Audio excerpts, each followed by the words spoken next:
This is KM Wyland, and you are listening to the 183rd episode of the Wordplay Podcast. I'm entering the final third of my rewrite on The Deepest Breath. This is the part where all these so-called little changes you made throughout the previous two-thirds suddenly require a bunch of loose ends to be tied up. I liken it to running your fingers through a skein of yarn. It all goes pretty smoothly until all the tangles snarl up at the bottom. I haven't made any major plot changes, mostly just tweaks to character arcs, but even still, I'm having to pay attention to make certain everything in this all-important last act is in line with what's come before. The most annoying type of story conflict, the latest post in the video series on my blog, talks about a type of conflict that works within the story, but which often causes more annoyance to readers than it's worth. To watch it, visit my website at www.helpingwritersbecomeauthors.com. New videos are posted every Wednesday. And now, I hope you enjoyed this week's podcast, the 7th in the series, Structuring Your Story's Scenes. This installment is titled, The 3 Building Blocks of the Sequel. The sequel, the second half of the scene, sometimes gets shortchanged, but it is every bit as important as the scene since it allows characters to process the events of the scene and figure out their next move. The sequel is the reaction half of the action-reaction pairing. This is where introspective moments, quiet conversations, and character development occurs. Even though we all recognize the importance of these things, authors still sometimes end up hacking sequels out of their stories in the mistaken belief that they're bad scenes simply because they contain no outright conflict. No doubt you're familiar with the common wisdom that every scene, nay, every page, must offer conflict, but this is misleading at best. Sequels may well contain conflict in some form, but they're more likely to offer tension, that is, the threat of conflict. This is an important distinction. Outright conflict on every single page can create a relentless pace that ends up exhausting readers and leaves no time for important character development. Even the highest of high-speed stories must take a break from the conflict and slow down, even if microscopically, for the sequel.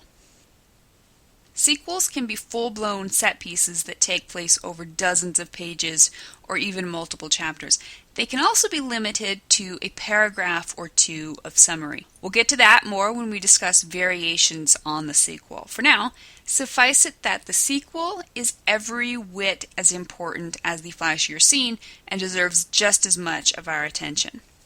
Like the scene, it can be broken down into 3 segments that work together to create a rise and fall of drama. Every sequel should include the following.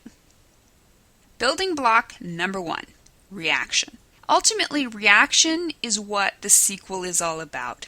This is a time for introspection on the part of the narrating character, a time for him to process what he's just experienced in the scene, and a time for the author to share those reactions with the reader. Without a focus on reactions, the character becomes an emotionless automaton, moving through the story's conflict without ever responding in a relatably human way. Let's say your character is that POW who tried to bribe a guard to leave his post, only to have the guard throw him into solitary confinement. This is a relatively big disaster with which to end a scene, and you can bet your character is going to be reacting in some pretty definite ways. Whether he's kicking and screaming as he's dragged to the cooler, putting on a calm facade while mentally beating himself up for his stupidity, or threatening the guard right back, his reactions are going to be important not just in knocking over the story's next domino, but also in revealing integral factors of his personality. Too often, inexperienced writers unconsciously skip this part of the sequel without even realizing they're neglecting it. Because they are so in tune with their characters, they often expect readers to understand the characters' emotions and reactions just as easily. Context will usually help the author out, but don't skimp on showing readers what your characters are feeling. Reactions can be processed one by one throughout the scene, summarized briefly, or discussed in internal narrative or dialogue. The choice of how to impart the reaction will depend on the needs of your story. What's important is remembering its significance as a powerful counterweight to the action in every scene. Building block number 2, dilemma. Once your character has finished his initial, and often completely involuntary, reaction to the previous scene's disaster, he's going to be faced with a dilemma.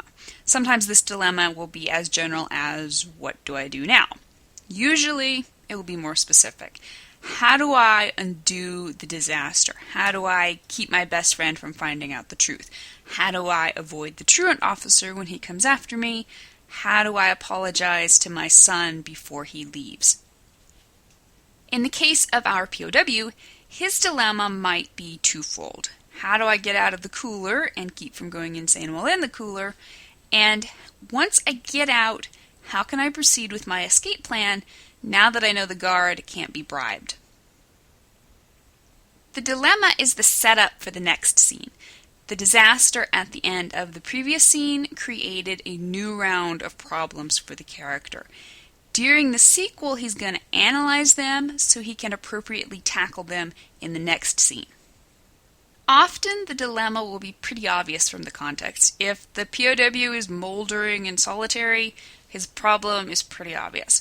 But don't be afraid to state the dilemma outright, particularly for your own benefit in early drafts. You can always cut it later if it's going to bonk your reader over the head with its obviousness. But you want to keep your sequels just as focused and deliberate as your scenes. Building block number 3, decision. The dilemma is going to lead right into the sequel's final part, the decision. In order to formulate a goal for the next scene, the character has to figure out a solution, whether it's right or wrong, to the dilemma. In essence, the dilemma is a question, and the decision is the answer. This is the planning stage of your story. The characters return from their massive defeat on the battlefield and head back to the drawing board. They pore over maps, discuss the mistakes of the former battle, and figure out what to do next. Compared to the battle, this is going to be a very quiet scene, but because of its importance and its high what's going to happen next quotient, readers find sequels like this every bit as intriguing, sometimes more so, than the race-em chase-em scenes.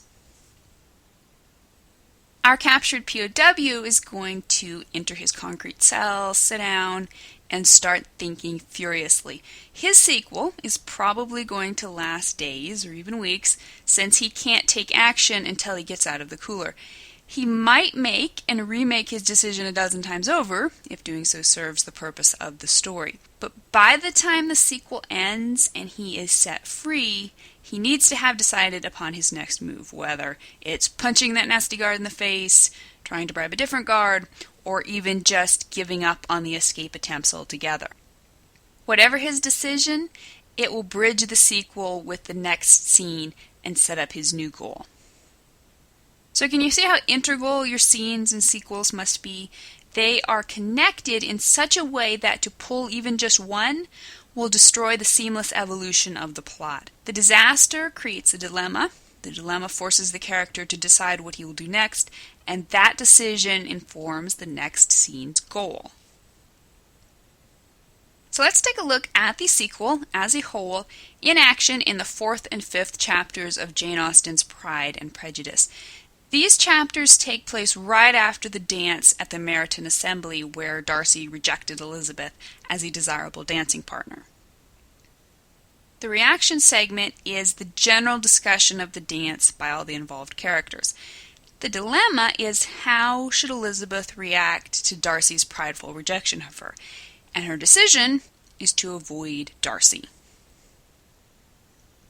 Sequels can often be more difficult to spot and break down, since they occur much more quickly than scenes, and also because their parts are often mashed together or implied instead of stated outright. But once you understand the components of a successful sequel and its importance in balancing and driving your story, you're well on your way to writing a smashing second half to all your scenes. Thank you for listening to the Wordplay Podcast. To read a transcript of this episode, you can visit my website at helpingwritersbecomeauthors.com. And be sure to check back again next week.